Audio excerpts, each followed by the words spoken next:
Kata sahabat, itu berlaku wahai Rasulullah. Kata Nabi, yang lebih teruk daripada itu akan berlaku. Apa yang lebih dahsyat lagi? Kaifa bikum idza ra'aitumul ma'rufa munkar wal munkar ma'ruf.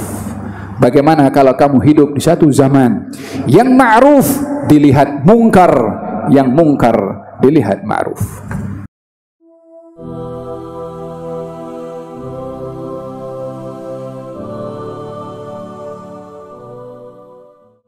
Qala Rasulullah sallallahu alaihi wasallam, al-ibadatu fil harji kahijratin ilayya. Baginda Rasulullah bersabda, beribadah di waktu al-haraj kahijratin ilayya, pahalanya sama dengan pahala orang berhijrah kepada aku, kata baginda Rasulullah. Beribadah di waktu haraj. Apa itu haraj? Haraj ini ikhtilatul haqq bil batil.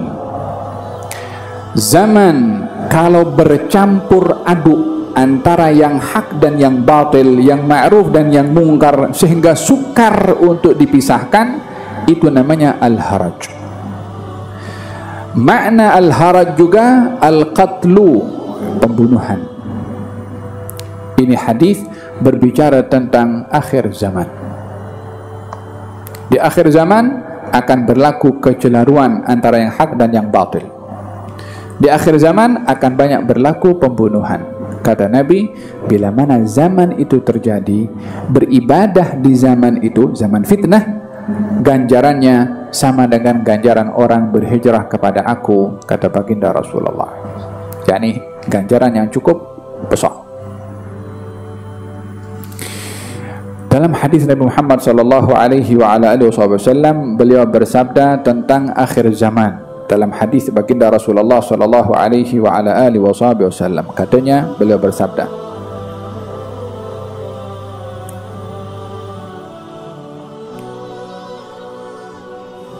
hadis menceritakan para sahabat duduk di sekeliling Rasulullah. Kemudian Nabi menceritakan tentang fitnah. Faqal, idza ra'aitan nasa qad marijat uhuduhum, kalau kamu sudah melihat zaman di mana ahli zaman itu sudah tidak lagi menepati janji. Marijat uhuduhum, janji-janji tak ditepati, jadi omong kosong. Wa khaffat amanatuhum, amanah tidak lagi ditunaikan. Wa kanu hakadha, dan ketika itu berlaku keadaan mereka hakadha, begini. Maksudnya begini apa? Gal syabbaka baina asabihi, kalau macam ni. Nabi mencantumkan dua jarinya kanan dan kiri macam ni. Maksudnya dah bercampur aduk, dah sukar untuk dipisahkan. Kalau itu yang berlaku, bermula daripada janji tidak tunaikan, amanah tidak disampaikan, dan keadaan sudah bercampur aduk antara yang hak dan juga yang batil, maka baginda Rasulullah SAW menggambarkan demikian. Seorang sahabat bertanya, kaifa af'al inda dhalik, kalau zaman itu terjadi dan aku hidup di zaman itu, apa patut aku buat? Kata Nabi, kata sahabat. Nabi bersabda kepadanya dan kepada mereka yang hadir, ilzam baitak wamlik alaika lisanak, duduk rumah, jaga mulut. Ilzam baitak wamlik alaika lisanak, duduk rumah, jangan keluar kecuali bila mana perlu sahaja. Yang kedua, jaga mulut. Terkadang duduk rumah tak jaga mulut. Kalau duduk rumah tak jaga mulut, siapa boleh dengar orang bercakap dalam rumah? Kalau bukannya dengar hanya orang dalam rumah. Tapi akhir zaman, orang di rumah bercakap dalam rumah, satu dunia boleh dengar percakapan. Tulis komen sikit dekat dia punya Facebook, orang dekat London boleh dengar, orang dekat mana-mana boleh dengar, boleh tahu. Di akhir zaman, al-kidbah, satu dusta, hada akan sampai ke ufuk. Subhanallah, Nabi bercakap waktu itu, bersabda masa itu, Satu dusta sampai ufuk. Apa maksudnya sampai satu dusta sampai ufuk? Satelit itu di atas, di ufuk situ. Dustanya di bawah, tulis connect ke situ, sebarkan ke dunia. Sentral markasnya di atas. Sehingga penyebaran dusta itu melalui atas itu. Satelit. Wa ma yantiqu anil hawa in huwa illa wahyun yuha. Nabi tak bercakap daripada hawa nafsu. Orang pun masa itu macam mana satu dusta boleh sampai kepada ufuk katanya. Ya, merujuk kepada satelit yang dibuat oleh manusia untuk menyebarkan dusta. Dan berapa ramai orang tertipu dengan dusta. Faham tom? Gal ilzam baitak wamlik alaika lisanak. Duduk rumah, jaga mulut. Salah seorang sahabat Nabi ketika bercerita kalau fitnah itu berlaku bagaimana wa Rasulullah, duduk rumah, jaga mulut. Kalau ada orang paksa untuk kami ikut terlibat dalam fitnah, kata Nabi, lebih baik engkau mati dibunuh daripada terlibat fitnah membunuh. Kun ka khairai ibnai Adam, jadilah kamu salah satu anak Adam yang baik. Siapa anak Adam yang baik? Habil. Apa sebabnya? Qabil kata kepada Habil, la aqtulannak, aku bunuh engkau. Siapa kata? Qabil. Habil kata, la in basatta ilayya yadaka litaktulani ma ana bibasatin yadiya ilayka liaqtulak inni akhafullah.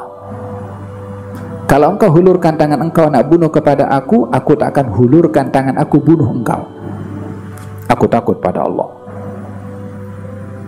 Yakni dalam fitnah berlaku perkelahian dan kecelaruan sampai kepada pembunuhan dan peperangan, duduk rumah, kalaupun sampai dibunuh lebih baik daripada terlibat fitnah membunuh kepada orang. Nasihat Nabi Muhammad sallallahu alaihi wa ala alihi wasallam bermulanya dengan apa? Al-haraj, kecelaruan di dalam hak dan juga batil. Fil hadis dinyatakan kaifa bikum, bagaimana kamu kalau hidup di satu zaman, idza fasada syababukum wa tagha nisaukum, kalau pemuda-pemudanya rosak, perempuan-perempuannya rosak. Kata seorang sahabat mengatakan, ya Rasulullah, itu akan terjadi. Kata Nabi, yang lebih teruk daripada itu akan terjadi. Apa yang lebih teruk? Bagaimana kamu bila mana hidup di satu zaman, kamu tinggalkan mengajak kebaikan dan tinggalkan mencegah kemungkaran. Kata sahabat, adakah itu berlaku wahai Rasulullah? Kata Nabi, yang lebih teruk daripada itu akan berlaku. Apa yang lebih teruk daripada itu wahai Rasulullah? Bagaimana kamu hidup di satu zaman, kamu tengok kamu cegah orang berbuat ma'ruf dan kamu perintah orang berbuat mungkar, atau kamu mencegah perbuatan baik dan memerintah berbuat jahat. Yakni khalas, sudah 180 derajat berbeza. Bukan lagi mengajak kepada kebaikan, mencegah kemungkaran, justru mengajak kemungkaran, mencegah kepada kebaikan. Kata sahabat, itu berlaku wahai Rasulullah. Kata Nabi, yang lebih teruk daripada itu akan berlaku. Apa yang lebih dahsyat lagi? Kaifa bikum idza ra'aitumul ma'rufa munkar wal munkar ma'ruf. Bagaimana kalau kamu hidup di satu zaman yang ma'ruf dilihat mungkar, yang mungkar dilihat ma'ruf. Kalau tadi mencegah kepada perkara yang mungkar, orang tahu itu mungkar tapi disuruh. Yang kedua ini, mungkar nampak ma'ruf, yang ma'ruf nampak mungkar. Orang berbuat baik dianggap penjenayah, orang berbuat mungkar dianggap pahlawan. La ilaha illallah Muhammad Rasulullah. Akhir zaman. Moga-moga Allah selamatkan kita daripada fitnatul zaman dan tidak terbawa fitnah. Dalam hadis Nabi Muhammad SAW, bila mana berlaku hal yang sedemikian, patahkan pedang kamu, hancurkan busur panah kamu, supaya tak terdetik dalam hati nak ambil itu senjata. Itu pedang disuruh patahkan, suruh hancurkan supaya tak tajam lagi. Busur panah, talinya suruh potong-potong, dan kayunya itu suruh patahkan oleh Nabi SAW untuk tidak terlibat dalam fitnah yang membawa pembunuhan kepada orang lain. Nas'alullah lana wa lakum al-afiyah wassalam. Alhamdulillah, kita menghabiskan bacaan hadis Nabi Muhammad sallallahu alaihi wa ala alihi wasallam setelah membaca firman Allah Subhanahu wa taala. Gerak kalimatain wa khalas.